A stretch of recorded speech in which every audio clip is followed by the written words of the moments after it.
Ladies and gentlemen, welcome to another exciting episode of the Smoking Section podcast. I'm your host, Jamar. I'm joined to my top left, the proprietor, John. Yo, what's up, y'all? How y'all doing tonight? And up there to my top right, we got the hater West. What's going on, my people?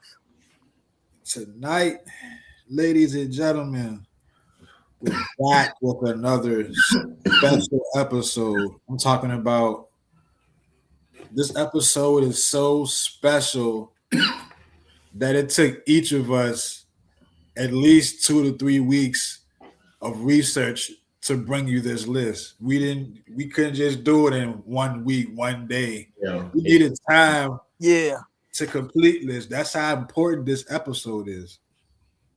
And tonight, ladies and gentlemen, we're doing our top 10 albums, hip hop albums. Let me say that.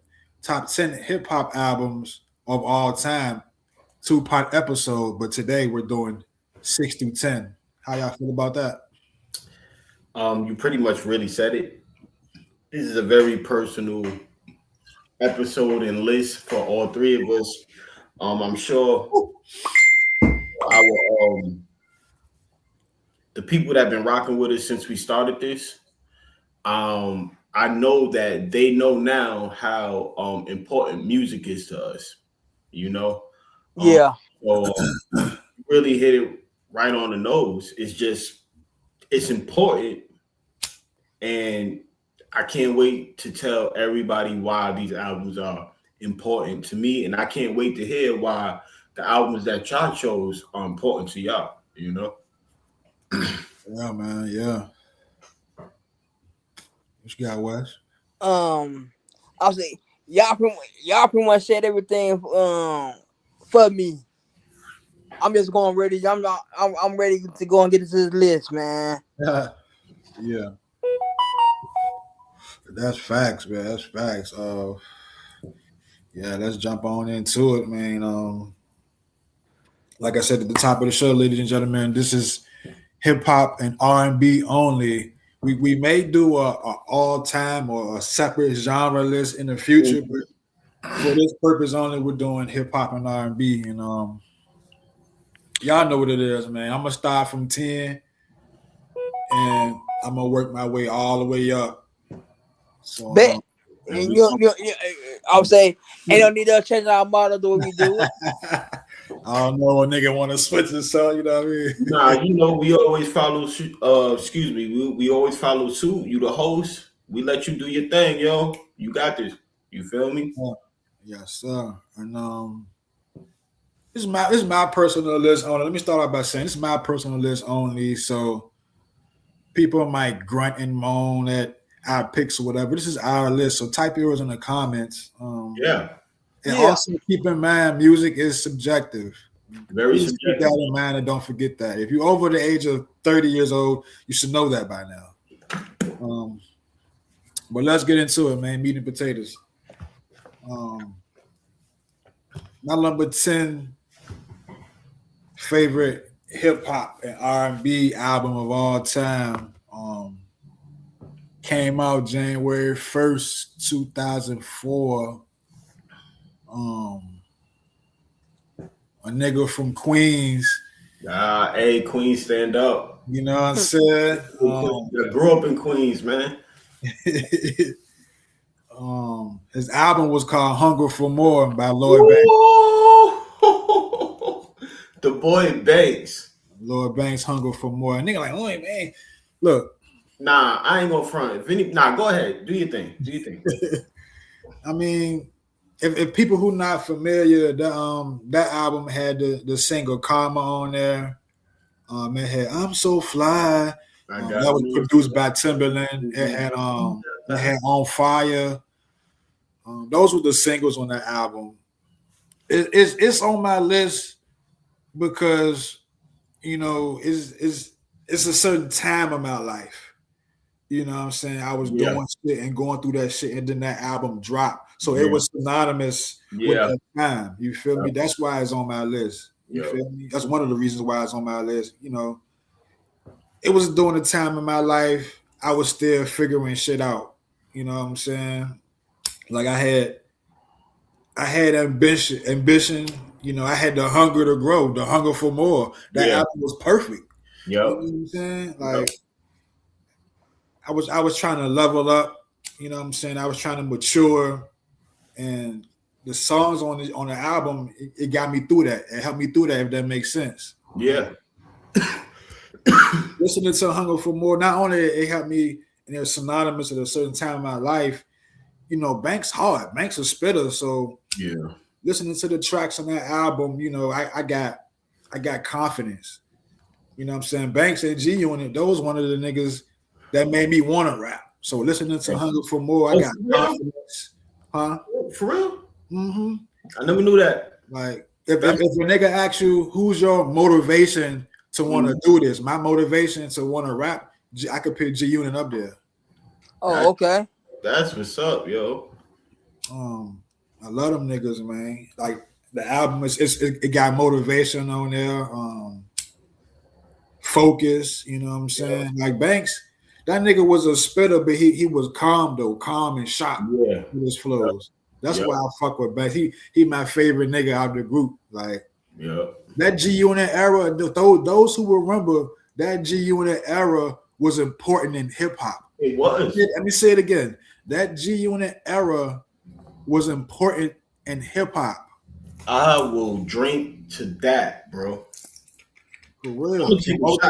From 03 to 06.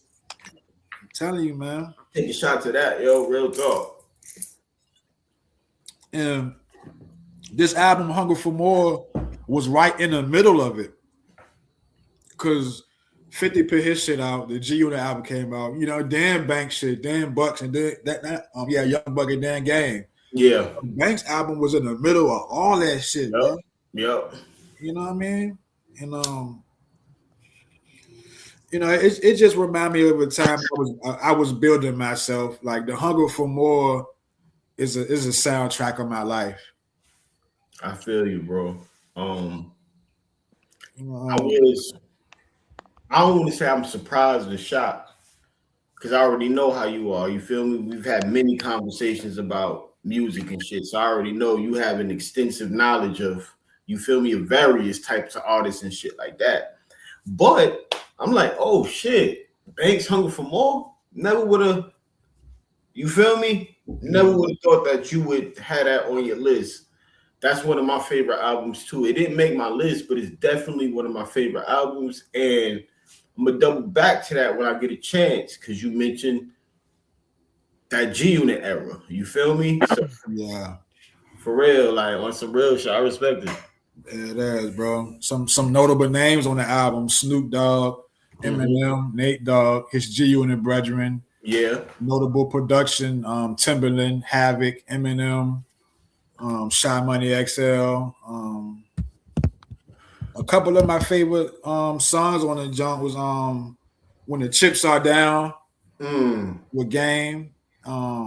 If you so gangster, the club. If you so gangster. I like that joint. Of course, all the radio singles and the Work Magic, the joint with Young Buck. You know what my favorite on there? What's that? Southside Story. I don't learn from mistakes, like who's my man or who's not. Yo, that's my shit, yo, for real. Like, yeah, yo, I respect it. Yeah. Yeah. That nigga Banks said, baby, stay off the payroll. I have niggas scraping your face with the same shit they peel of potatoes. I thank the Lord for my blessings. I'm glad he gave us with the willpower and the reflexes of Larry Davis. Y'all don't want to see my block forming. That's 101 dogs. And I don't mean the ones with the spots on them. We're respected highly because you got to practice gymnastics to catch a body. My money is like Whitney next to Bobby. If I bring all of my niggas, I need an extra lobby.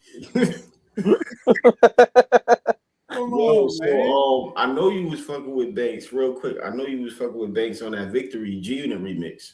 Yeah, man. Thanks, my nigga, man. Shout out. Yeah, what you got, bro? Shout out to Banks, yo, for real. Queens, Jamaican, Southside, you already know. Shout out to Banks. So I got coming in at number 10 is Trouble, Akon's first album. Ooh.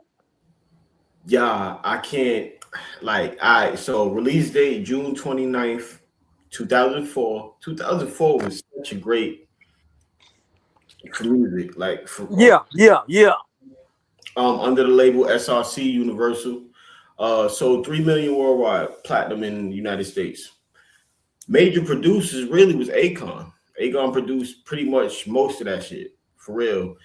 He also had almost no features. He had one dude, I forget his name.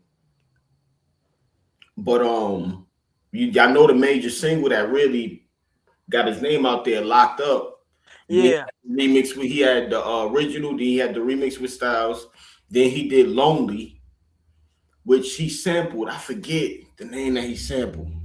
It's up here in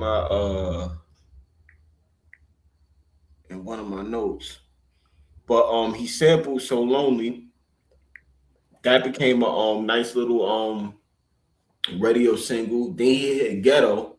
Then they remixed Ghetto. So you got the original Ghetto is one of my favorite songs still to this day. And then you got the Ghetto with Akon, Pop, and Biggie on it, which is another one of my favorite songs to this day.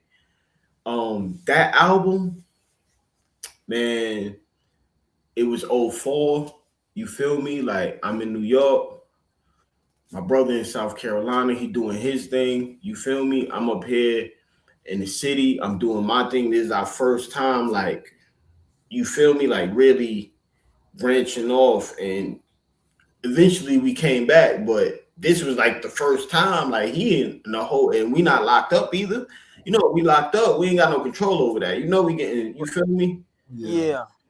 Like we both home and he in a different state and I'm up here and shit was just rough. It was rough for him down there and it was rough for me up here in New York. And that Akon shit, like that this is the ultimate journey of your life. With a weak die and the strong survive. You feel me? Yeah. Prepare to hustle 40 days and 40 nights. Strap on your boots because you got a long ride. It's just another journey.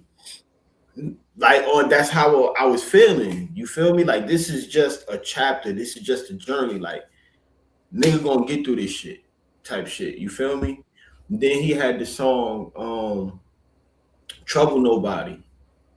The judge said, don't trouble nobody. Probation said, don't trouble nobody. Stay out of trouble. Don't you feel me? I'm on that. I'm on that type of wave. You feel me? Yeah. The most about it was he said, and I'm gonna try not to trouble nobody. You feel me? I'm gonna do my thing, and it's like that whole album was. It was like I had a dude that would sing because you know I'm used to the R&B shit, Usher, you feel me, and all of this shit, Genuine, and all of these niggas and stuff like that. But then Akon came through, and he shut the game down. I would say it's like, man, singing that street pain shit. That nigga could really like, damn, this nigga spitting that shit, yo. Especially Locked Up. Locked Up, they won't let me out. You feel me? Like. When that nigga said commissary is getting empty, cellmate's getting full without me, what? The nigga felt that. Yeah. The nigga felt that shit, yo. Food is garbage. The food. You feel me? Yeah. The food is garbage. You feel me? A lot of niggas is living with this circle. Like, come on, like that shit right there. When the nigga said, fucked around and got, that's exactly how it be. You going through your normal shit and fucked around and got locked up. So yeah, man, that's a very important album to me. It's one of my favorites. I still bump it to this day, and I'm gonna always have that shit. It's gonna always get played in my G ride. You did. Akon, Trouble for sure. Yep. Yeah, man. Shouts out to Akon. I skimmed through the album. I never owned it. I had it. I skimmed through it. But I fuck with Akon, and Locked Up was my shit though. Yep. You know. Yeah, I would say I'm the same way too. I would say I really didn't about the Akon album. I would say I had the what's the name? I like that one song. The long term. I like that's my track right there. Yeah. Like he got some real good songs on it. Yeah, okay. I'm gonna know what, bro. Just because you know what I'm saying, Joe, number 10, I'm gonna put it in my listen to on my listen to list, Joe, on the real. I gotta check it out. He said it. He said these streets remind me of quicksand. When you're on them, you keep going down, and there's no one to hold on to, no one to pull you out. You keep on falling. No one can hear you calling, so you end up self-destructing. On the corner with the toolie on the waistline, just got about the bang doing state time. Like, oh, this shit is real life type shit. You get what I'm saying? Like, yeah. And he really conveying that shit in a smooth, melodic hood type shit. You feel me? Yeah. I always fuck with something like that. Something that authentic that I can really listen to and not just visualize, but remember or see me going through it at that moment. How can I not fuck with it? You feel me? Like you were saying with the hunger for more type shit. You was on that level. I want more type shit. You feel me? Yep. I was on some trying to figure this shit out because I was just that's when I was starting to get tired of it. You feel me? This is why I'm now my mind is switching to look for a way out. It still took some time, but you feel me? Around that time, listening to that music, that's when shit I started to think about shit, man. You feel me? Yeah. Yeah, man. And shouts out to Akon, man, for bringing us T-Pain. And shouts out for everything he did for Africa. Lady Gaga as well. Oh, yeah. True indeed. He definitely brought us Lady Gaga, too. Yeah. What you looking like, Wes? My number 10 came out in November 22nd, 2005. Joel Santana. What the game been missing. Yeah. That's his first joint? It's second joint. Second. Okay. I'll say he had 3 albums that he brought out. Yeah. And I fuck with this joint right here, Joe. I'll say it had one of my favorite joints on there, Clockwork. Yeah. And I like Clockwork. Hit the ground, I'm like, yeah. And he had a check on there with Jeezy and Lil Wayne. And then he had some more tracks on there with Cameron. Hey, yo, imagine if they would have been a trio real quick. Oh, yeah. I wanted that. I swear I did. I wanted it to happen. I wanted it. That would have been fire for a few. You feel me? Imagine mixtapes. What, Dipset? No. Nah, Jeezy, Jewels, and Weezy around that time, that mixtape era. That would have been unique. That would have been. I could see him dropping like at least 3 mixtapes, man. Them shits would have been fire. Yeah. I can't see it on the same song, but not no whole project though. That'd be what them 3 niggas doing. I think them 3 niggas, because the way I see it is Wayne got bars for days. Jewels got bars for days. People would argue that Jeezy got bars for days, but I wouldn't say he got bars for days, but he got the charisma, he got the delivery, and them 2, they could carry him. He don't got to be on every song. They don't got to be on every song. You feel me? You got 3 dudes. You feel ping pong. Like that shit, I think that shit could work. Yeah, I do too. Yeah. That'd be interesting to hear. Well, at least 1 or 2. I think the first one would have been very successful, which would have probably made them shoot for 2, which probably would have been successful as well. Yeah. What's the game's been missing? My favorite Jewel's album is From Me to You. His first joint. Oh, yeah. Yeah, that's his first joint. I gotta be honest, I don't really have a favorite Joel's album, but I do like Joel's on his mixtapes and shit like that. You feel me? Yeah. Yeah. So we back around my number 9 favorite album of all time came out 9/11. You know, actually, I had a went to a like a little festival or some shit, Mm-hmm. and I had enough money to buy 3 CDs, and it was like a table for the CDs, bro. You know what I'm saying? I'm like, damn, what do I get? Mm. Off the rip, I got the Jada Kiss, his first. Kiss the Game Goodbye. I got that joint off the rip, right? Oh yeah. Then I got Fabulous first joint, Ghetto Fabulous. Ghetto Fabulous. Ooh, good that, two hitters. that nigga was brand spanking new. I got the Fabulous joint. I'm like, all right, what's my third choice gonna be? What's my third? You was fucking with the East Coast. I'm starting to see that for real. Yeah, I fuck with everything. I know, I know you fuck with everything. You feel me? But you feel me? I figured like you know, like you would probably go and get a Wu-Tang album, or you get what I'm saying, or you feel me? Oh, I mean, we might have a Wu album on this list. I know you're gonna have a Wu album. I ain't gonna lie. I ain't expect to hear you was like, yeah, you know, I went and I cop Kiss the Game Goodbye, and I cop Ghetto. I'm like, oh, this nigga's fucking kidding. I know who. Yeah. Okay, You know what I'm saying? So I got them 2 joints, right?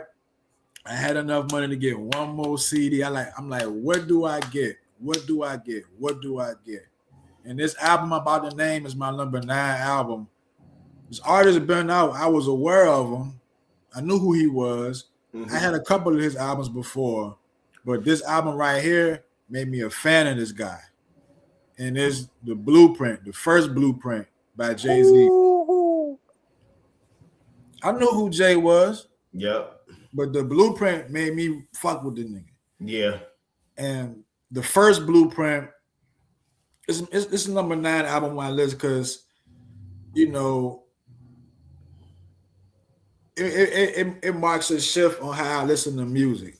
Once I start listening to Blueprint, I'm like, all right, I got to start deciphering these bars and see what niggas is spitting, because Blueprint really made me listen to bars and shit for real. Yeah. Because you know, I fuck with everything. I fuck with it all. I fuck with Afro Man. Yeah. You know what I'm saying? So Blueprint gave me an ear. You feel me? Yep. It came out with a time in my life where I took music and lyrics seriously. So yeah, you already know I grew up on the Wu-Tang shit, so it made me go back and listen to Wu-Tang forever. And that shit was even better because I understood more. Yeah. Oh, damn. That JCD did all that, bro. Like I said, it made me a fan. It was more than hits with Jay-Z with me. It was the bars though. It was the deep cuts on his albums. The singles, the Big Pimpin' and all that shit cool, but it's the deep cuts. Yep. 22 twos. Yep. The joint with Biggie, Jay-Z and Biggie Smalls make you shit your drawers. You know? Yeah. You know what I'm saying? It's the deep cuts, man. Like Jay put me on bars. Like, you know what I mean? If that makes sense. It do. You know, Jay-Z is in my top 5. Yeah. Right. I'll say, in my top, yeah. The thing about it was like, I had to, and I ain't gonna go to, because Jay's in my top 5 of my albums as well, not just favorite artists. He's in my top 5 albums. You feel me? So yeah, I know exactly what you mean, bro. Like, especially when you said it made you listen to music differently, because that's the best way for me to even word it, because that's the same thing that happened. Because I didn't used to listen to Jay-Z. I didn't like Jay on some real shit. I did not like Jay-Z at all. I wasn't listening to him. Right. The first time I like really listened and heard Jay-Z, outside of radio singles and stuff like that, but like really listen and heard them was on the Watcher 2. With his Jay and Rakim. Damn. Bro, Oh wow. I'm listening to this nigga verse, and I'm like, nah, this nigga's spitting. You feel me? Like, yo, this nigga's spitting. So now I'm like, now I'm just going back. Yeah. Playing catch up. And everything that I'm gonna save that for when it's my, you feel me? But I get exactly what you mean, yo. For real. I'm saying I do too. I definitely underdig what he's saying, Joe, with what he's saying about this album. I'm saying because I really wasn't on the whole yet until Reasonable Doubt, and then I kind of like got hook, line, and sinker on Blueprint 3. Blueprint 3 is my shit. Yeah. But yeah, Blueprint 2 was my shit. 3 was alright, but Blueprint, the first Blueprint, yeah, that's on my list. And like I was saying, man, I was aware of Jay-Z. I knew who he was, but listening to this album, it showed me different sides of Jay-Z I never seen before because I've been following niggas since Reasonable Doubt. Let me ask you. Jay switched up on this album. Let me ask you how you feel about Takeover. Takeover? Yeah. When I first heard it, I'm like, damn, this shit hard. I ain't really think nothing of it, but I listened to it like, what, 10 to 15 years later, it's even better because I understand way, way more than when I was 14 years old. Yep. Listening to that shit 14 versus 35 is different. You feel me? Yep. Yeah. And if you know, Takeover was better than Ether. If you know, you know. That's what I'm saying. Like I can really say this. I was on some like, nah, nigga, Nas killed that for years. For years. I was stood fast on that shit. Nah, nigga. You was down that hill. Man, as you said, the older you get and you start to experience shit and you see shit and you da. And I'll be listening to Take It Over. I'll be like, yeah. Like, damn, he killed my man. That's two of them shits was due. One was the other was Illmatic. That's a one hot album every 10-year average. Yeah. He said, nigga, I could divide. Small up, Nas. You feel me? Like, I ain't going front. Like, and I can't even, like, even now, I can't say that it, like, completely obliterated Ether, but that shit was way better than I gave it credit for. Like, real talk. Really most definitely, man. That whole album, bro. Like I was saying, showed me a different side of Jay, man. I saw more confidence when Jay was spitting on the Blueprint. It was like a whole new nigga. Like Jay was more confident. Yeah, he was spitting on the Blueprint. His storytelling on the joint was more visual. He was more vulnerable. Song cry. It was straight lyrics, bro. And Jay-Z was on the top of his game. You know, when Blueprint came out, that's when niggas knew who he was for real. Yeah. Of course, the singles off that album, if people don't know, was Izzo. Song Cry, Girls. Yeah. Those the singles off the album. He got production from Kanye West, Eminem, Timbaland, Just Blaze. Real quick, we was mentioning like songs. You mentioned M. So Blueprint got Renegade on it. And that's another opinion that I no longer have. I used to feel like M did body J on his own song. No.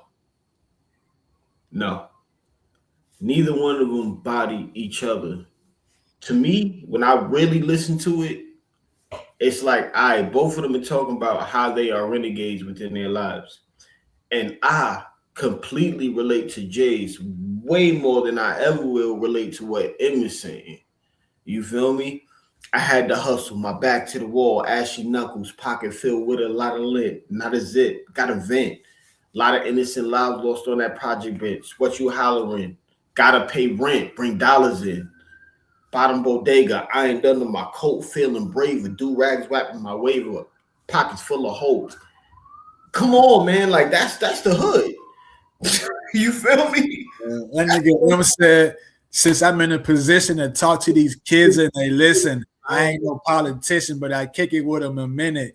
Cause see, they call me a menace and the shoe fits I wear it. But if it don't, y'all swallow the truth, grin and bear it.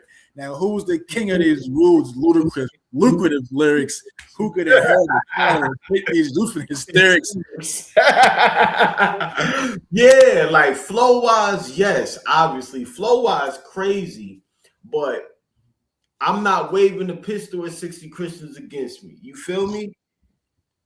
Iron under my coat, feeling braver. Do rags wrapping my waves up, pockets full of hope. Do not step to me. I'm awkward. I box lefty. Or often my pops left me, and often my mama wasn't home. Could not stress to me I wasn't grown. Especially nights I brought some home to quiet the stomach rumblings. What? My demeanor, 30 years my senior, my childhood didn't mean much. Only raising green. Like, come on, man. Embodied it crazy. Yes, flow crazy. But me, Jay spitting my story and so many other people's story that I seen, yo, on some real shit. Yeah. You know? That Eminem produced the track though, and that was Jay-Z only feature on the whole album. So that should tell you something. Yeah. Right, yeah. It's M. You feel me? It's M. But yeah, what you got though, bro? So my number 9 is Young Buck, straight out of Cashville. Release date August 24th, 2004, under the label G Unit Records Interscope, as you already know. Just G Unit. Everybody was like back in the day. But 2 million worldwide, platinum in the US. Key producers 50, Lil Jon, Shy Money XL. Features pretty much the G Unit camp. Then you had Stat Quo, he was signed to Shady Records at the time, you feel me? Major singles, I ain't gonna lie. Straight out of Cashville had them bangers as singles, man. Let Me In. No, you gonna let me shine to get mine. I mean, Oh yeah. I remember this. I remember this album. Yeah. He had the shorty want to ride with me. Yeah. Get a little hop into the Chevy 4. That one right there is kind of like timeless. You can play that shit anywhere, and niggas gonna get hype. You feel me? Yeah. Then he got Look at Me Now with Denon Porter from D12. From the day I was born, I've been hustling strong. I've been struggling since a child. Now them days is gone. He had that one, which it wasn't as popular as the other two, but it was still official. You feel me? He got Soldier. He got black gloves, black mask, black shirt, like that shit was just so official. And it's actually outside of Get Rich or Die Trying. Young Buck, straight out of Cashville, is my favorite album ever released from G Unit. Ever. Like, real talk. Like, to me, that album was so authentic and raw. Like, Buck was believable when he was spitting them bars. And I'm in New York, you feel me? It's the G Unit movement, you feel me? I'm in Harlem, but I was raised in Queens. You feel me? Yeah.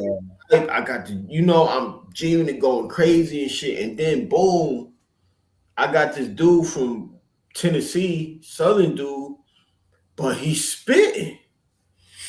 You feel me? Spitting. Yeah. And he talking that real shit. I fucked with it, like on some real shit. Nice little that Southern energy, that G Unit. I ain't gonna say that they need it, but it worked for a few years. You feel me? It worked. Yeah. Doing his thing, yo. And then shit went downhill. But it is what it is. But I have that. You feel me? I got that album debut #1 on the Billboard 200. You feel me?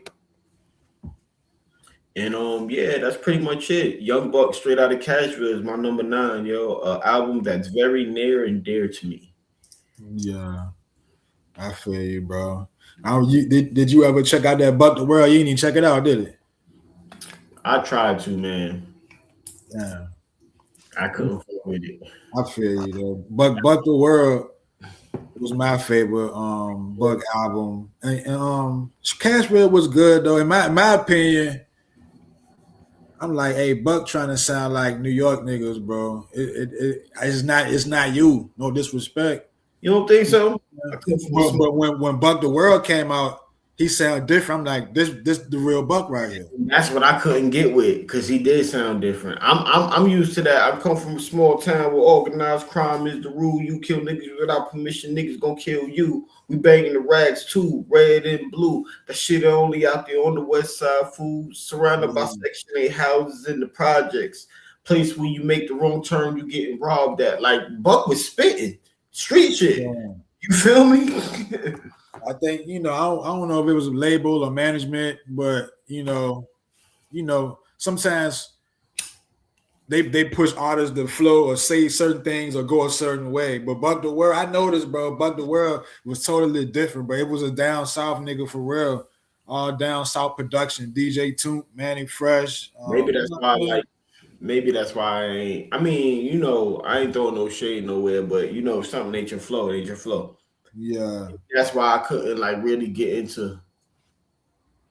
So that's because we the opposite of that on that joint, I guess. Because that's why I was like, man, Buck trying to sound like them New York niggas, bro. He don't sound like that, bro. I heard this nigga rap with Juvenile and them back in the day. UTP and all of that shit. Yeah. But that shit worked for him. I think like even if he did switch up the flow for whatever, I think personally, he did good because I love that album. On some real shit, it's one of my favorites. Any chance that I can get to that album, like I went and I bought that shit. You feel me? Twice. Bought that shit twice because I lost it the first time. I went back and bought that shit, like on some real shit. For real. Yeah. Like that was like it was one of them albums that got me through some fucking tough motherfucking times, yo. Oh yeah. For real. That whole I copped that jank though. I had all the G Unit albums. I copped that jank. Yeah, yup. All the G Unit albums, yup. What you got, Wes? My number 9. I'm going to the South.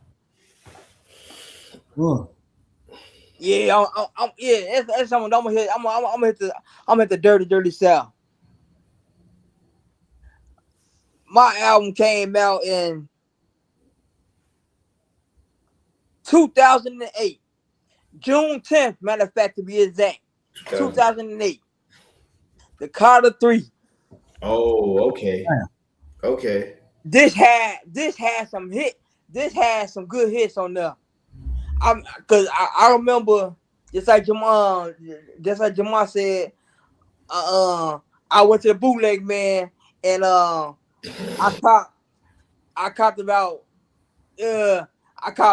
Carter 3. I copped what the Gansman no. I copped some movies. I'm saying cause he had a good little deal going on. So I'm like, man, I bet cool. Yeah. Yeah. That song with him and Jay-Z. I'll say some people say like, hey, Joe, hey, there was like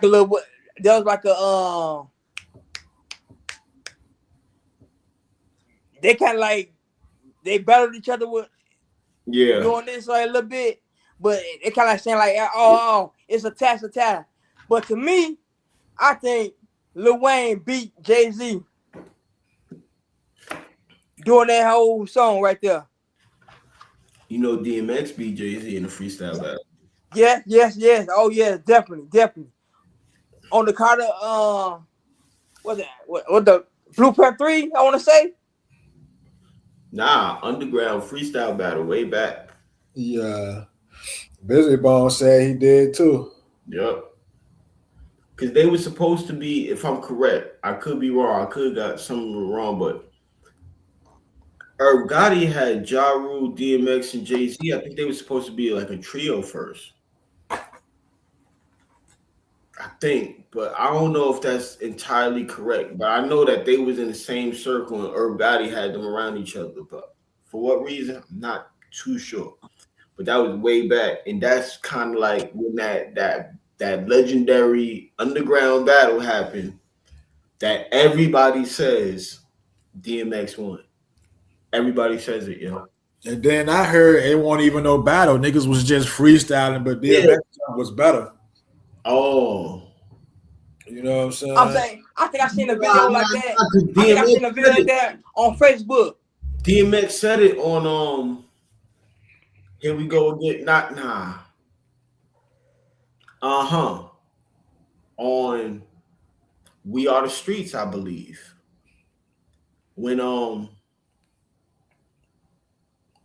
only gave you the crown so I could shoot it off your fucking head. Y'all niggas fucking dead. You heard what the fuck I said.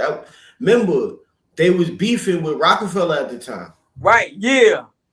You just, to be realistic, you just a worker and your boss is my man. You talking to Beanie. You feel me? You know. Yeah. I think they was sparring. I don't think they was beefing like I'm gonna hit this nigga when I see him. They was sparring. You know. Yo, the nigga Siegel said on his shit, leave it up to Hove to X out Tommy Buns. Who Tommy Buns? Yeah. You feel me? Oh yeah. That's when Kiss got in it. Oh. But that's a whole different story though. Yeah. We need to do a show on rap beefs. Like yeah. You know what I mean? I agree. After the top 5. Yeah. So what you got, Jamal? Yeah. My number 8 favorite album of all time, man. I'm gonna stay on the East Coast, man. I'm gonna stay on the East Coast, but I'm gonna go up north to Philly though. Okay. Ooh.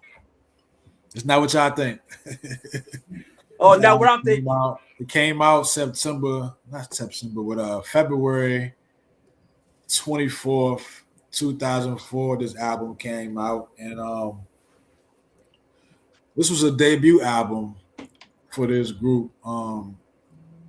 This was during the time like when Rockefeller was that shit. Like they was dropping everything. Everything was sweet. Like yeah. But before Dipset, before G Unit, before D Block, you know what I'm saying? You had the Rock and State Property was the first major. Yeah. You know what I'm saying? Super rap label, and everything the Rock dropped, I copped it, bro. Everything the Rock dropped, I copped it, especially after Blueprint. So I ain't know that. I knew these niggas because Jay-Z kept mentioning their names. I heard a verse or two from a nigga, but they debut album dropped. I'm talking about the Young Guns debut album, Tough Love. Ooh. I went out on a limb and bought this jump. I ain't know nothing about these niggas. I'm like, man, I'm gonna get this jump because it's part of the Rock. Yeah. But that album to me, in my opinion, exceeded expectations, bro. The singles off that album is niggas probably don't remember Friday Night, Can't Stop, Won't Stop, and, No better love. Oh, that's my shit, yo. Yeah. So niggas might know that joint, but that album for me, it's on my top 10. It's number 8 on my list because not only do Young Chris and Neve Buck be spitting, but that album Tough Love for me is heavy on memories, man. Yeah. Sort of like the Banks joint. Yeah. Like it was a lot going on, and I was dealing with a lot of emotional and stress. It was a lot going on, and I was playing that album a lot during that time. So Tough Love is definitely heavy on the memories, man. It was important in my life. That shit take me back. Even if I listen to it to this day, it take me back to certain scenarios or whatever. You know what I'm saying? Yeah. You know, they say sometimes music, you might hear an old song, it remind you Back to where that you was at, feeling. Yep. what you was doing that time period. Yep. Yep. That's what Tough Love do for me, man. Whether it's good or bad. You know, every track on Tough Love is tied to a specific or a different moment in my life too. You know what I'm saying? That's why a couple of tracks on the album I don't even listen to. But Chris and Neef be spitting, man. If you niggas like spitters, Chris and Neef be spitting, man. When I play Tough Love, I get hungry because these niggas, they was the young niggas of the Rockefeller, so Yep. Yeah. they was hungry. Like, He's that shit to prove. they had the street perspective. I mean, a lot of niggas on the Rock was like laid back, you know, Jay, whatever. But these niggas had that energy, that Philly energy, and it felt different. It felt real. It felt something different from Rockefeller. I'm like, you know what? I fuck with these niggas, man. Yeah. That album put me on to them. And everything they dropped after that, I fuck with them. You know, Tough Love for me, it's more than just an album. It's a time capsule. Yeah. Yeah. But I was talking to one of my homies, and he was like, these niggas, all right, bro. But I'm like, all right, so you judging these niggas off one album, one body of work. These niggas got 2 albums after that. These niggas got a shitload of mixtapes by themselves. Like Chris got a series of mixtapes called The Network. He up to like 4 or 5. If you like Chris, them shit's hard. Neef Buck got a collection of mixtapes called The Trash Bag King, going up to 9. So if you want to judge niggas off their whole body of work and not that one album that came out in 04. Mm-hmm. I guarantee you, if niggas hear these mixtapes, you'll definitely fuck with Chris and Neef. These niggas be spitting for real. They just don't get the recognition. They're not viral, whatever. But I fuck with it, man. It got features from Joel Santana, Freeway, Cameron, Jay-Z, Beanie Siegel. It got production from Just Blaze, Scott Storch, Chad West. That's the Young Guns in-house producer. Yeah, favorite tracks is Rich Girl. That's She's a rich girl. yeah, I sing for Hall and Oates on that jank. I like North of Death. That's Chris solo. That's right. That's Neef solo. And the song called Tough Love. Because if niggas know, they know. During that time period, it was kind of put out there like that nigga Neef lazy. So we're gonna push Chris to the forefront. Like Chris was like the styles of the two. Like niggas knew him first. Like Neef was missing studio sessions, and you know what I'm saying, whatever he was going through. So it's like, yeah, we're gonna push Chris to the forefront. And shit, bro, we think Chris better, but on the song Tough Love, that nigga Neef addressed it. And if niggas knew about the situation, you know. Mm-hmm. But, niggas like, man, Chris the hardest one, but on that Tough Love verse, bro, that nigga, I'm telling you, bro, that nigga said, the kid, I'm in the zone, killing them songs. I'm back to my old self. See, I'm about to prove them wrong. Because a lot of shit been fucked up. Like when you hear Young Chris and don't hear Neef Buck. Young I gotcha. But the haters gonna make me snap, cock back, and red dot ya. Face basic, it can't tie my laces. Now I got the gang map. Plus I want my spot back. We're together forever. These niggas can't stop that. I do it for who? I do it for you. Like this nigga, like Neef addressed that shit. Like, you know what I'm saying? Like, yo, I ain't slacking. I got you, Chris. Yeah. My nigga. We together forever. Yeah.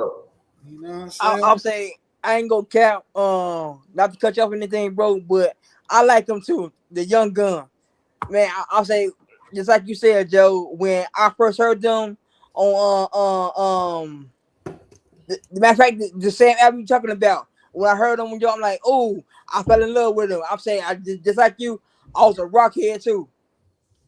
Yeah, man. Yeah. What you got, bro? So coming in at number 8, we got Life 268192. His prison ID number. Life Jennings' debut album.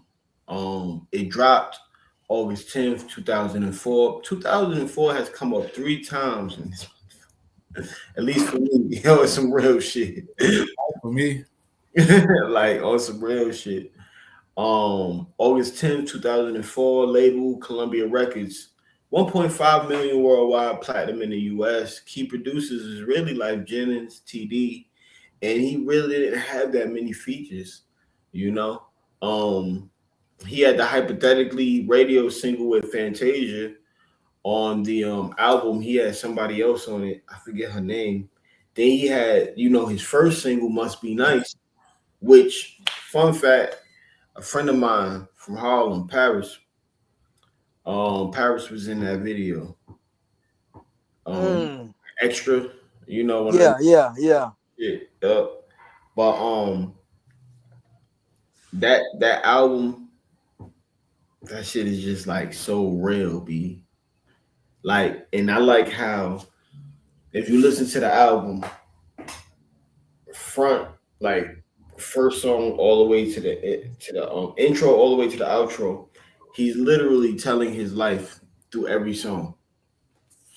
Like dead ass telling his life through every song. You feel me? Like the first one, he talking about must be nice, have somebody, blah blah blah blah blah. Then he meets Shorty. Right now, the song is the talking stage and everything. Then after that, he got the She Got Kids, which the whole song is about. Should a man deal with a woman that already have children? You feel me? I just want to make sure that this is more than just a sexual trip, because you feel me? Like he was like, well, I got a lot of this little girl or this little, you get what I'm saying? Like it's a real song. Like, so after that, then it's the song about he accepted and they good. Then, it's just, then they go through it. They break up. Now the child support, you feel me? yeah. Oh, this crazy, lazy lady using this baby for revenge money. Like he talking about the baby mama drama. You feel me? Next song, Stick Up Kid, because now he trying to get the money. Get real. I be robbing these niggas, rolling in my Twitter Monte Carlo, searching for some money I can borrow, $5 or $10 till tomorrow. I'm doing bad, y'all. He said, "I've seen a nigga digging in the ashtray.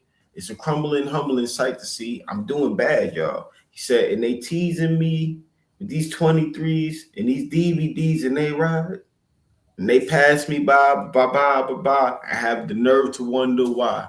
I be robbing these niggas. I'm a stick-up kid.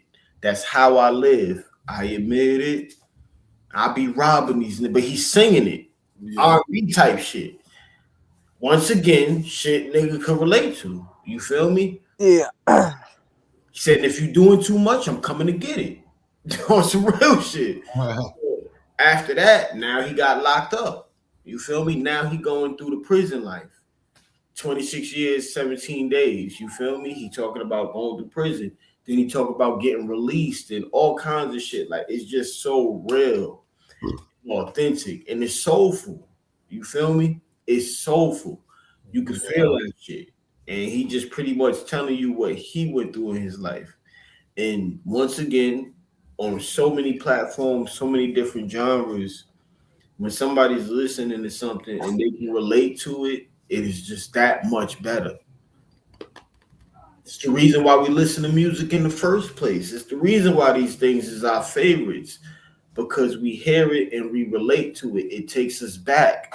Even if we accomplished something or got through something, like you said, that time capsule, you feel me? That music remind you where you came from, a time that maybe you had to endure. Maybe you got to look back and learn from something real quick to take care of something in the now. You feel me? And that you feel me?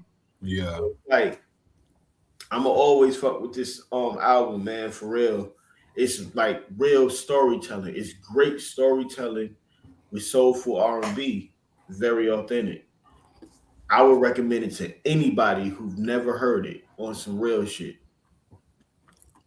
He one of those artists that had that one good album but couldn't follow up. In and out of that system. You feel me? Yeah. In and out of that system. Y'all know what Tiny Desk is? Yeah. I heard a story. He reached out to them and they turned him down. They were Yeah. like, "Oh, you ain't got enough hits or some shit."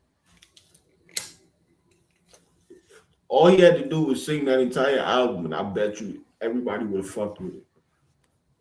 Right. But you know, it's radio singles. Yeah. He ain't really got too many radio singles, but like you said, most people only looking for they don't know about the deep cuts. They don't know about the you feel me? Yeah. Right. But that's just how it operates. Like when they do verses, most of the time they do the singles. They might do a deep cut or two. I know the Locks did a whole lot of them. Gucci Mane did a whole lot of them. But those the ones that niggas know. Yeah. You know what I'm saying? But you know, yeah, man. I fuck with bruh. I just wish he just put out more content. That's all. What you got, Wes? I know what I said the last time. We was all together. I had to change my number 8. And it's the same artist, though. It's still the same artist. It's just a different album. I went with, cause just like y'all said, Joe. This is my time capsule right here, Joe. On the real, I would say whenever I put this, I put this album on, Joe. On the real, it take me back to that. It take me back to in Chicago on the west side in the basement. I'll say that right there is a subject for another time. But this right here, this album came out. Oh, let me get a little more. My number 8. He did this album 7 months after he did his first album. That's DMX. Yeah. Yeah. It's DMX, yo. Flesh of my flesh. This is why, man, I'll say this right here, Joe. This album, period, it just take me back to that time period, Joe. My Bad West. There we go. Bad West. Yeah, man. I remember when X dropped that. He was the first one to do that, if I'm correct. Yeah, I think so too. Because Pop was the first to drop a double album, right? What did you drop 2 albums in 1 year? Oh, nah, I'm talking about like a double disc. Because All Eyes on Me was a 2-disc album. Yeah. Yeah, and then DMX dropped 2 albums in 1 year. He was the first to drop 2 in 1 year. I don't know. I know he was the first to drop 2 in 1 year to go number 1. Let me. You know what I'm saying? He was the first to do that. Well, he could be. I don't know. What the hell is hot? Made some type of history. I think he had 2 number 1 albums in the same year. I know he did that, but the first to have 2 albums in 1 year, I'm sure it had to have been done before, but who knows? Okay. You gotta look that up. I don't know. I'll go back. He released 2 albums same year that debuted at number 1, making him the first rapper to achieve this. Yeah. You said, yep. And that ain't no chump shit. Nah, hell You no. gonna have a number 1 album in the first place, and then they have 2 on Yep. in the same year. Come on, man. Yep. Niggas can't do that. No. You know. But yeah, it was on. It's on me. Yeah. Yeah. All right, shit. My number 7 favorite album of all time. Y'all already know. Y'all already know one of these shits was coming. I'm gonna put one of these motherfuckers somewhere on the list, man. It's either Wiz Khalifa, Wale, Bone Thugs, or Wu Tang.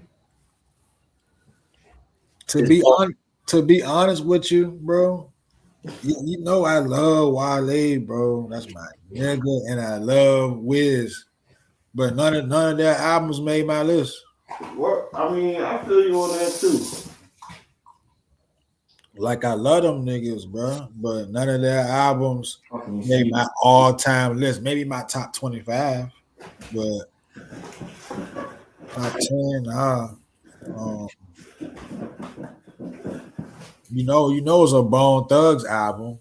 Oh yeah. It's their the third album, Out of War, the double disc album.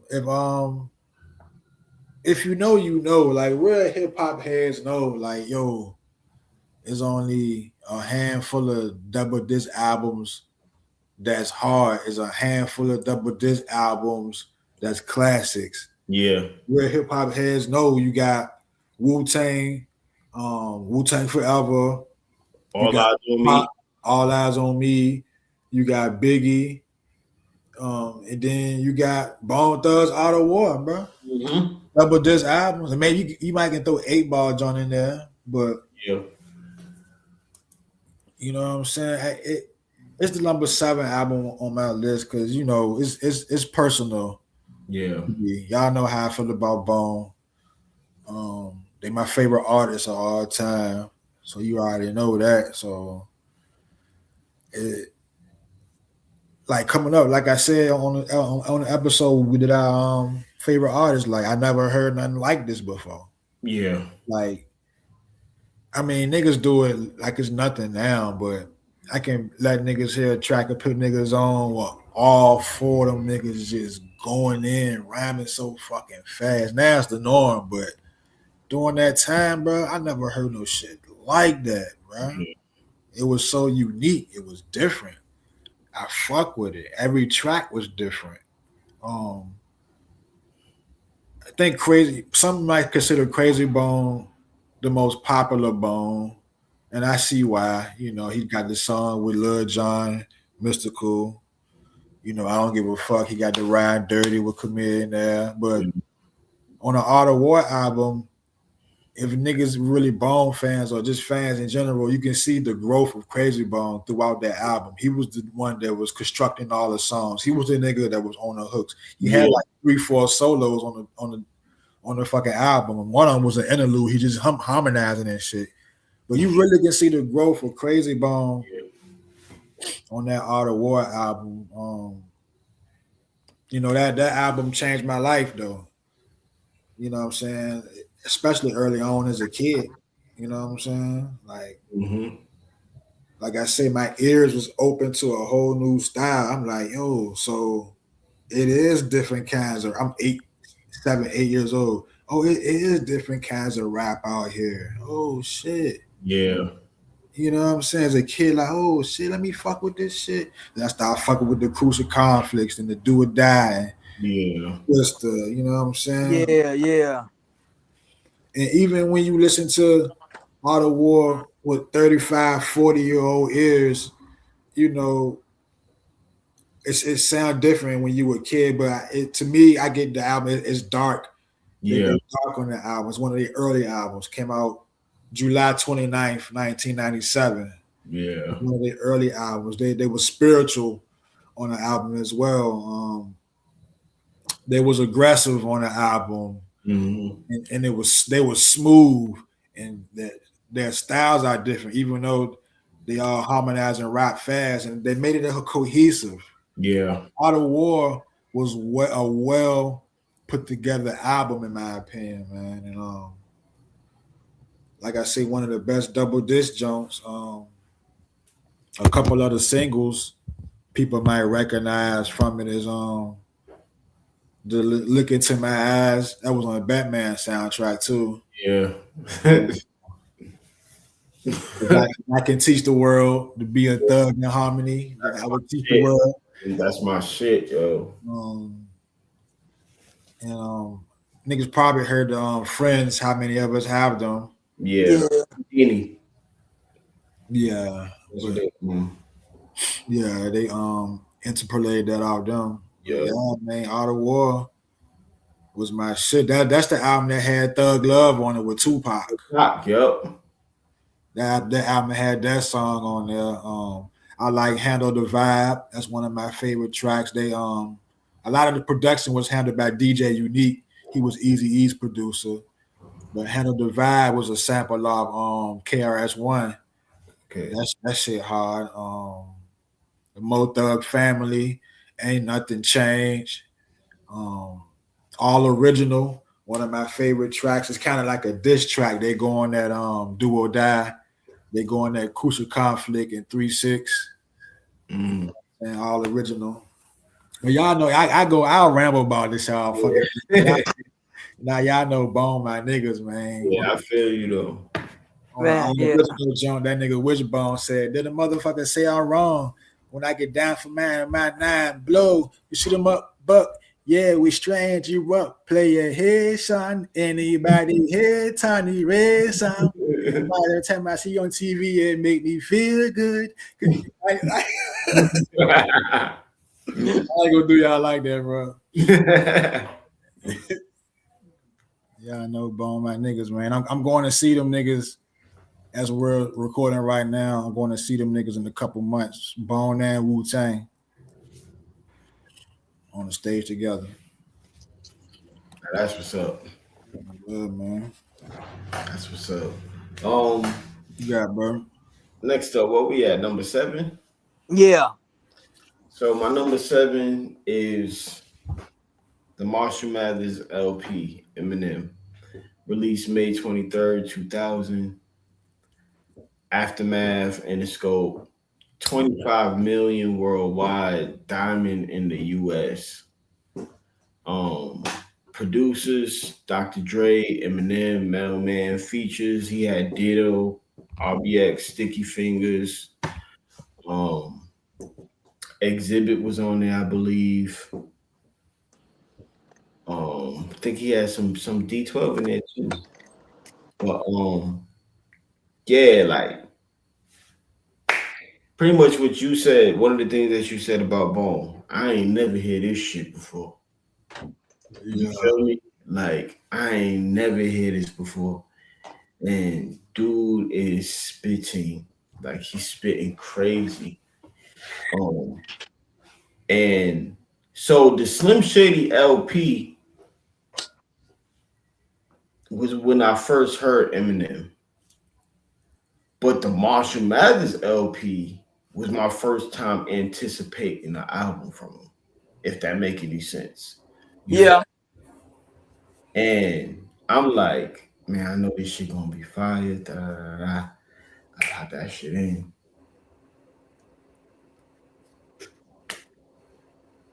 It was just pure lyricism. Like I'm talking about. And then he like Stan, the storytelling on Stan. Oh yeah. This motherfucker started a whole fucking like niggas known as Stans. You feel me? Like they call niggas Stans and shit. Like he addressed a lot of the controversy behind, you know, the fact that he was a white rapper, the fact that he was talking about some crazy shit. You feel me? I never knew why. You feel me? I don't do black music. I don't do white music. I make fight music for high school kids. I put lives at risk when I drive like this. Put wives at risk with a knife like this. Shit, I'm probably sitting these. You feel me? I mean, take that down. I'm in the backseat of the truck with duct tape stretched out. You feel me? Yeah. Oh, you want to wash my mouth? How? Take my fucking knife burn your fucking house down, circle around. And I'm a black dude. You get what I'm saying? I'm a young black kid spitting this shit. My little headphones on the bus. You feel me, Just motherfucker? bob your head. Yeah, Yeah. motherfucker looking at me like I'm crazy. Feel me? And I'm loving it. Shit was different. It was different. Yeah. Shit. I would say that album right there, I got introduced to that album by my nephew. He played the Joe on the real, and I'm like, and you know what I'm saying, Joe. Hear the first, I'm like, man, what the fuck is, you know how niggas be, Joe? After here, like, man, what the hell is this shit? You playing here, Joe? Yeah. I'm being for real. I'm like, man, what the hell is this shit? And then Joe, he like, bro, just shut up and listen. And I'm like, all right, bet, cool, all right. And then Joe, after I heard, I'm like, oh shit. I'm like, oh, okay, all right. And no. Play that track back again. I fell in love with Eminem off that album. Yeah. Like, and then he got the, cause I'm just want you mothers. You That's feel a me? song. That's a song. Yeah. I don't know why you don't fuss about me. Yeah. Streets alone if you assholes doubt me. You feel me? Like it's people that love me, it's people that hate me. You feel me? It was just that dude. Like he was really spitting on some real shit. And it was the first ever. That's the album that solidified me Yeah. to this day Yeah. as a top fan of Eminem. Like Yeah. that's the album that just completely sealed me. It was different, and he was spitting. His cadence was crazy. It was funny. It was real. You feel me? I am whatever you say I am. If I So wasn't, what I say I am. The papers, the news every day. Mr. Friendly, I can be a prick if you tempt me. My tank is on empty. No patience in me, and if you offend me, I'm lifting you 10 feet in the air. I don't care who's there. Just joy. You go call you a lawyer. Like how many of us have felt that? You feel me? Yeah. Stop playing with me, yo. Like on some real shit. You feel me? Like I heard you. Stop playing with me, type shit. Right. I see you now. Know what I'm saying? Don't stop playing with niggas. Don't stop. Don't take the calmness, the coolness, and all of that shit for granted, yo. You feel me? Like I'm not with your friend. Yeah. So yeah, like it was various things in that album that I was like, yeah, man. And we already know, like one of the fastest albums selling ever, one of the most selling albums ever. Marshall Mathers LP, yo. That's my number 7. Yeah. Ooh. I feel you, bro. That, like you say, bro, that album solidified me as an M fan. Like like Blueprint did to Jay. But Encore is my favorite Eminem album though. Mm-hmm. But yeah, the Marshall Mathers definitely put me on to him. Made me aware, like, oh yeah, this motherfucker dead ass right here. Yep. Like you said, the Slim Shady LP, I'm like, okay, whatever. You know what I'm saying? Mm-hmm. But yeah. Well, they get to my number 7. My number 7 came out in 2000 December 7th. Make So Bad, Joe. My number 7 came out the day after my sister's birthday. And it's Cameron Purple Haze. Hayes. Yeah. That nigga West fuck with Dipset, yo. Yeah. Oh, most definitely. I'm saying if it's Dipset, rock, man, stay prop. I'm on it. Yeah. Rough Riders, yeah. That nigga all of it. Yeah. Purple Haze, that's all right though. Mm-hmm. Oh yeah. You got production from Kanye on the jump. Yeah. Oh yeah. Yeah. Yeah, that dropped on the Rockefeller, didn't it? Yeah. Up on the Rockefeller and up on the Dipset. Yeah. There's a Rockefeller, yep. I think it was the last Dipset album, if I am mistaken, on rock. Correct. Come Home With Me dropped on the Rockefeller, right? Yep. Yeah. That was Cam's debut album on the rock. Yeah. And it's crazy because Come Home With Me is in my honorable mentions, but we're gonna get to that on the next show. Yeah. Yeah, man. Purple Haze. That joint was all right though, you know. What you got? Last round, number 6, B. I'm saying we the home Wow. stretch. Yes, sir. Number 6, I gotta get out of here, so I'm glad we're in the last round. But my number 6 favorite album of all time, man. Some people might consider it a classic. Some people might say it is a classic. Came out August 25th, 1998. It was her only album, and you could play it then, you could play it today. The Miseducation of Lauryn Hill by Lauryn Hill. Like, you know what I'm saying? The singles on that jump, some people might know X Factor. Mm-hmm. The singles, Doo Wop, that thing. Everything is Everything. Uh-huh. You know what I'm Lost saying? One. Yep, Lost Ones. Yep. You know what I'm saying? To me, that album was timeless, bro. Like, Yeah. To me, in my opinion, that album was perfect. It's very few perfect albums, probably like 10 perfect albums on earth. And Miseducation is one of them. Yeah. You know what I'm saying? That joint aged really, really well. So it came out in 1998. I guarantee you, 20-year-old kid, male or female, can listen to it right now. Yeah. Like, damn, this shit hard. Like, you know what I'm saying? Yeah. That shit aged really well. Nothing sounds outdated on the joint. I just played it back, you know, for this episode, doing research, trying to put it in order.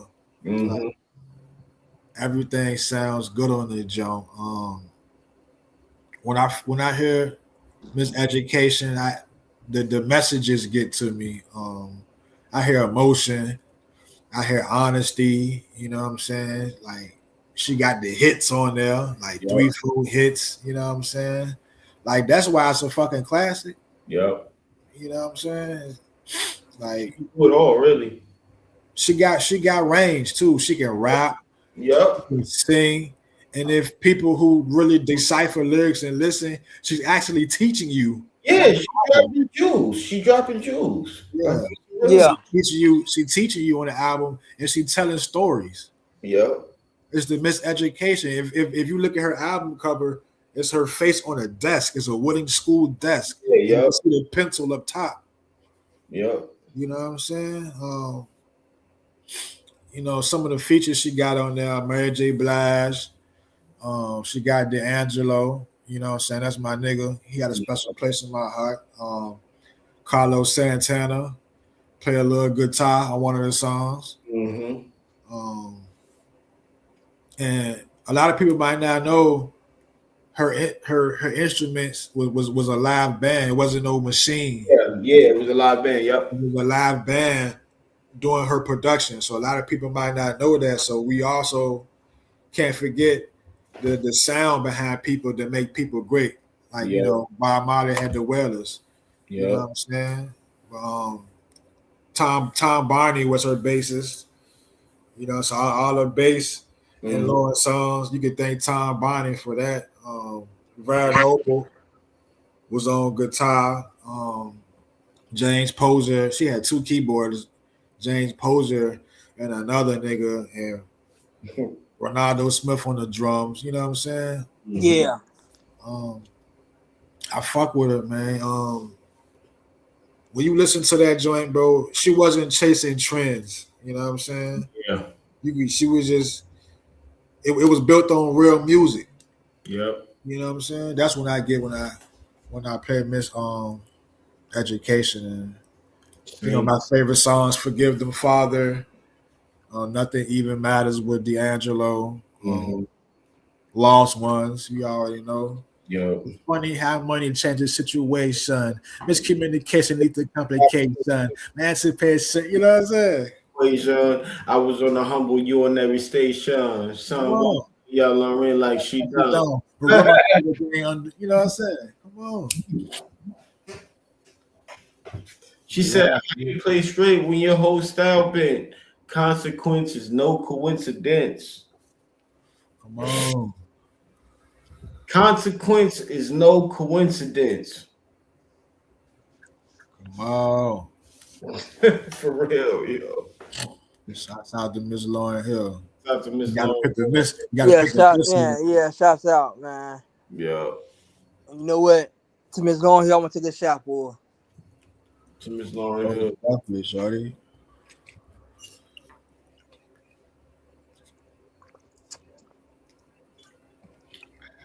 That shit hurt. All right. So number 6, my top 10 albums. Number 6 coming in at number 6 is, y'all already know, man. We Are the Streets, The Locks. It's my shit. That's my album, man. It's me, man. On some real shit. Like release date January 25th, 2000. Rough Riders. Interscope. 1 million worldwide, platinum in the US. Key producers on there with Swiss Beats, DJ Premier, Rottweiler. You already know a lot of the features was the Rough Rider Camp, Eve, Dragon, DMX, and stuff like that. You know, we had Ride or Die, we had Wild Out, we had Recognize, which is my personal favorite on the song, on the album. Then you also got Blood Pressure album with Jada. That's my shit. Headphones is on fire this time of Rap Styles. You feel me? Like, come on, man. Like, that album to me is straight up East Coast, New York, gritty, gangster, boom bap, street fucking rap, yo. Yeah. Like, for real. Like, it's like those 3 dudes, man, to me personally, those 3 dudes, nobody has ever been able to convey the streets, what goes on is in the streets, the rules of the streets, the mind state that so many people have. You feel me? They didn't totally, you get what I'm saying? Like, Yeah. Nobody has done it like them niggas to me, to the Locks. And that We Are the Streets, that first album off of Bad Boy, able to be what they wanted to be and spit how they wanted to spit. They got the Rough Rider DMX going crazy at this point. You feel me? Rough Rider doing their thing. We got Eve, we got Swiss Beats and everything. Dragon was a beast. And then you feel me? Then we got the Locks coming in. Just you feel me? Like on some real shit. Like them dudes was real. And to this day, I could put that album on and I really don't have to turn nothing. I let that shit rock. We Are the Streets is it's my shit. Locks is my favorite rap group of all time. Jada Kiss is in my top 5 favorite rappers of all time. You feel me? Like, it just, of course, We Are the Streets was gonna be on this list. You feel me? Like, utmost respect to them niggas. They really held the hood down with that shit, yo, on some real shit. So yeah, that's my number 7, man. Locks, We Are the Streets. Yeah. Number 6, right? Yeah. Yep. Yeah. My meat and potatoes. My number 6. Is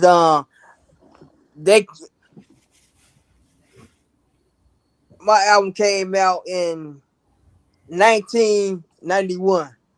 Oh. Yeah, I had to take it back, you know what I'm saying, during the real. I had to take it back to my roots. Okay. Yeah. this right here, Joe, got me. You know what I'm saying, Joe? This album right here taught me about love. Oh shit! Yes. And it's Bad Jodeci. Boy, get that Jodeci on there. Yeah, I had to. I'll say Jodeci is just like DMX. They both right there in that time council, along with Tupac. And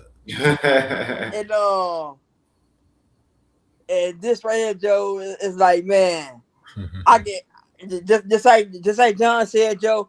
I can put this album on right now. I go on Spotify right now, and I can just sit back, Joe, and just listen to this whole album, and it take me back to that time. You know what I'm saying, Joe? Where, yeah, I remember this certain chick I was, you know what I'm saying, Joe, talking to, trying to spit game to. I can remember that whole album, yeah. I ain't, matter of fact, make it so bad, Joe. I ain't put the lyrics in my game, Joe, spin it to the girl. That boy goddamn use a song. That's an old school shit right there. That's an old school shit for your ass. Ladies and gentlemen. Man, they don't make songs like that no more though. You know No. They don't. But you can't even, you know what I mean? But listen to that old shit, boy. That it completes 10 through 6, don't it? Yeah. All right. That's a good show. I'm definitely anxious to see everybody's top 5. I know Drew Hill and Freeway gonna be on Wes's top 5. I know that. Hey, you know what? It's a shocker. They not. What? They not. No Freeway, no Drew Hill. What? It's gonna be Cam Jewels, probably Jim Jones. You know what? I'm gonna say it like this. Or Ross. Wait till the next episode and you'll find out. Snoop. Yo, I bet you that nigga got you right. I bet you that nigga got Doggy Style up there. Doggy Style. I bet you he got that shit up there. That's all I'm gonna say.